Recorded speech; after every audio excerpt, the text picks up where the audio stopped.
Fala pessoal, estamos aqui em mais uma aula de eletrônica e hoje nós vamos conhecer o dispositivo chamado MOSFET, que nada mais é do que o Metal Oxide Semiconductor Field Effector Transistor. Daí vocês já sabem o que é esse nome MOSFET. Então, o MOSFET basicamente a gente tem dois tipos, mas antes eu queria falar para vocês rapidamente que nós vimos na aula anterior o JFET, né? Para a aula de curso técnico, nosso foco não vai ser o JFET, pois ele é utilizado principalmente para alguns esquemas de amplificação e controle automático de ganho e mais alguns casos à parte. Porém, JFET de potência são bem raros na indústria e nas lojinhas de venda, diríamos assim, né? Nos sites de venda. Então, por esse motivo, a gente vai dar um foco um pouco maior aqui nos MOSFETs e não adentraremos tanto na questão dos JFETs. Além disso, mesmo na abordagem que nós tomaremos para os MOSFETs, nós iremos focar aqui na utilização dele para chaveamento, deixando aí, pelo menos por enquanto, no nosso curso, de lado a parte de amplificação. Então, os MOSFETs nós temos basicamente dois tipos de MOSFET, que são os MOSFETs de deflexão e os MOSFETs de indução. Esse nosso dispositivo nós temos também três terminais, o dreno e a fonte, e também temos o terminal de porta, que é o gate. E o intuito desse dispositivo é muito simples. Ele é um transistor também, portanto, o funcionamento dele é que nós consigamos regular a corrente que passa entre o dreno e a fonte através de um terceiro terminal, que no caso é o terminal de porta. Então vamos analisar aqui um pouco a estrutura desse nosso dispositivo. Olha só, gente, aqui nós temos uma regiãozinha N, aqui em cima e aqui embaixo, e aqui nós temos uma região P, que pega todo esse substrato aqui de fora. E aí, a ideia do MOSFET é nós controlarmos o fluxo de corrente que flui entre o dreno e a fonte através da tensão que a gente coloca no nosso terminal de porta. Então percebam o seguinte, eu tenho aqui um canal N, no caso do MOSFET de deflexão, esse canal aqui já existe. Reparem que no de indução, esse canal ainda não existe, essa é basicamente a diferença entre eles. E olha só, esse canal é um canal do tipo N, então a gente tem vários elétrons aqui. O que nós queremos basicamente é ou fazer com que o canal suma ou fazer com que esse canal aumente. Então, olha só, gente, se o canal é do tipo N, como é que a gente faz para que esse canal aumente? É muito simples, basta que nós colocamos carguinhas positivas aqui desse lado, pois aqui nós temos uma camada isolante. Então, se a gente tem carga positiva de um lado, essas cargas positivas vão atrair cargas negativas do outro. Então, vai surgir carguinhas negativas aqui, fazendo com que esse nosso canal aumente. E ele aumentando, a gente consegue aí aumentar o fluxo de corrente que passa entre o dreno e a fonte. Então, vocês estão vendo que, de acordo com a quantidade de cargas que nós colocamos aqui, ou seja, a tensão indiretamente, né, nós conseguimos controlar aí o tamanho do canal. Se nós quisermos extinguir esse canal, uma vez que tem os elétronzinhos aqui, basta que nós coloquemos cargas negativas desse lado. Colocando cargas negativas desse lado, nós vamos expulsar as cargas negativas do outro lado, fazendo com que elas vão para longe da presença do canal. Dessa forma, esse canal aqui vai ser extinto e nós não teremos nenhuma passagem de corrente. A diferença do MOSFET de indução é que ele já começa sem a presença do canal, então é necessário que você induza o canal.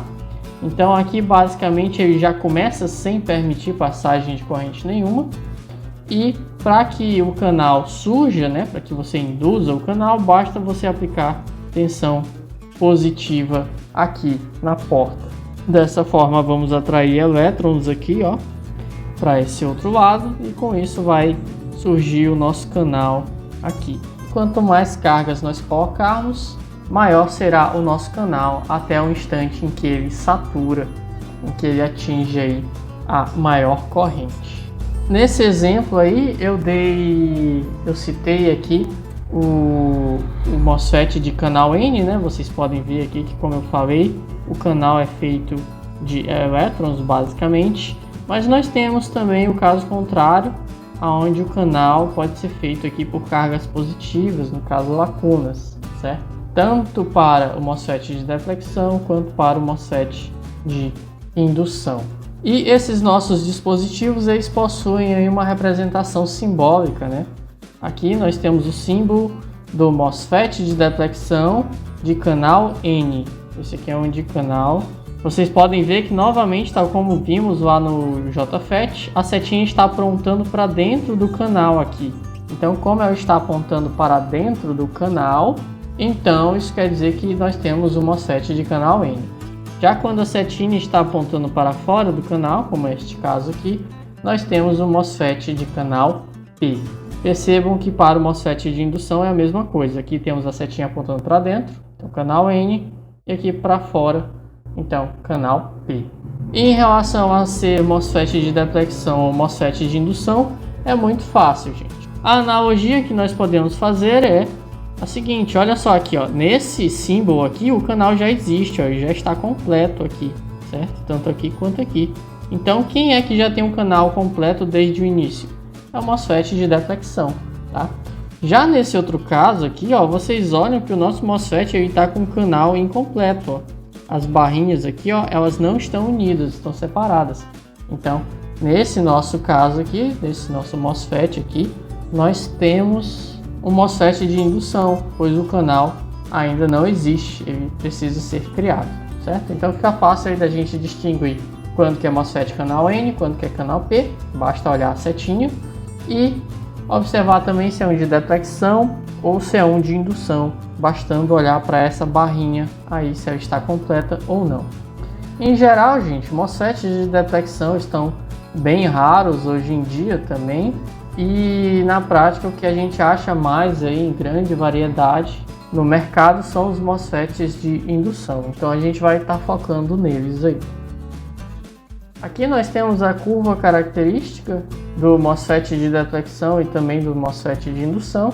Para quem já estudou o JFET no nosso vídeo, que já deve ter sido postado, vocês podem olhar que a curva é bem semelhante. Nós temos uma curva exponencial aqui que começa de VGS off, tanto em um quanto em outro. E aí é importante comentar novamente que VGS off é um parâmetro de datasheet, a gente pode estar obtendo aí esse parâmetro a partir da nossa folha de dados. Aqui, gente, nós vamos analisar agora rapidamente as diferenças entre o transistor de junção bipolar e o MOSFET que nós estamos estudando hoje. Desse lado temos as vantagens, né, os comentários sobre o transistor de junção bipolar, e desse outro lado do MOSFET. A primeira coisa que eu comento para vocês é que o nosso transistor de junção bipolar ele tem passagem de corrente pela base, enquanto que quando controlamos a tensão de gate no MOSFET, não há corrente presente ali. O TJB possui o ganho elevado, coisa que o MOSFET não tem, o ganho do MOSFET costuma ser baixo. O MOSFET tem a vantagem de ter maior imunidade ao ruído, e por outro lado, o nosso TJB ele tem a vantagem de que a tensão para condução, né, de base emissor aí é baixa, costumando ser em torno de 0,7 volts, que é a queda de tensão no diodo, enquanto do MOSFET aí pode ser de 2 volts para 4 volts, então é uma queda bem maior. O nosso transistor de junção bipolar possui baixa impedância de entrada, o que é uma coisa ruim. Isso quer dizer que ele vai puxar corrente, diríamos assim, né, demandar corrente daquilo que a gente ligar para controlar o nosso transistor, enquanto que o MOSFET não. O MOSFET ele tem uma alta impedância de entrada, então ele praticamente não vai demandar corrente do nosso sinal de entrada. O TJB geralmente tem sido utilizado aí para baixas frequências, né, chaveamentos em baixas frequências, ou seja, baixa velocidade, enquanto que o MOSFET é utilizado para velocidades maiores. E o nosso TJB é preferencial para aplicações de baixa potência, enquanto que aplicações de alta potência geralmente se utiliza o MOSFET. Por fim, gente, eu vou estar comentando aqui com vocês rapidamente sobre o chaveamento desse nosso dispositivo. Vocês vão ver que é bem fácil a gente realizar o chaveamento do MOSFET de indução. O chaveamento desse MOSFET basicamente utiliza as duas regiões de operação de corte e diodo, tá? Eu não comentei isso aqui para vocês, mas as regiões de operação desse nosso componente, elas são iguais à do JFET, tá bom? Então, para quem quiser detalhamento sobre isso daí, pode dar uma olhada no JFET. Então, a gente tem a região de corte, triodo e corrente constante. E para o chaveamento, nós iremos utilizar apenas a região de corte e a região de triodo. Como é que a gente faz para cortar a passagem de corrente pelo canal? Ora, eu já disse para vocês que se a gente tiver 0 volts no gate, né, o canal ele está extinto, né? Então, se não tem canal, não tem passagem de corrente. Portanto, se eu coloco 0 volts aqui, ó, no gate, a corrente que passa aqui vai ser 0 amperes, não vai passar corrente nenhuma. Em contrapartida, se eu quiser ligar esse meu transistor ao máximo, né, quiser ligar o MOSFET ao máximo, a gente coloca a tensão, geralmente padrão aqui em torno de 12 a 15 volts, para que o nosso MOSFET ligue o máximo possível, diríamos assim. Então, se eu coloco 15 volts, eu vou estar colocando bastante carga positiva aqui, e isso vai induzir aqui o meu canal ao máximo, fazendo com que a corrente aqui seja a corrente máxima. Dessa forma, o meu transistor se comporta como um curto-circuito e essa corrente máxima fica sendo VDD dividido pela minha resistência de carga, que é RD. O motivo de nós colocarmos 15 volts aqui, gente, acontece que o nosso transistor geralmente ele tem o limite de tensão de VGS, né, máximo de 15 volts, aliás, desculpa, de 20 volts. Então, geralmente a gente coloca ali um valor de 15, 12 volts, que já é o suficiente para ligá-lo. Valores menores também podem ser utilizados, a depender da nossa velocidade com que iremos ligá-lo e desligá-lo. Quando esse nosso transistor está ligado, ele possui uma pequena resistência ainda que está presente no datasheet, que é RDS on, tá? Então, na prática, a gente vai ter uma pequena resistência aqui, onde esse RDS on costuma ser valores bem baixos, de 0,5 ohms, 0,15 ohms. Então, se a nossa resistência aqui de coletor for algo mais alto, né? Nossa resistência de dreno, desculpa, a nossa carga que queremos ligar, se for uma resistência mais elevada, nós podemos desconsiderar esse 0,5 e considerar que ele é basicamente um curto-circuito. Bem, gente, espero que vocês tenham compreendido um pouquinho sobre esse nosso transistor MOSFET. Por hoje a gente fica por aqui e até a próxima aula.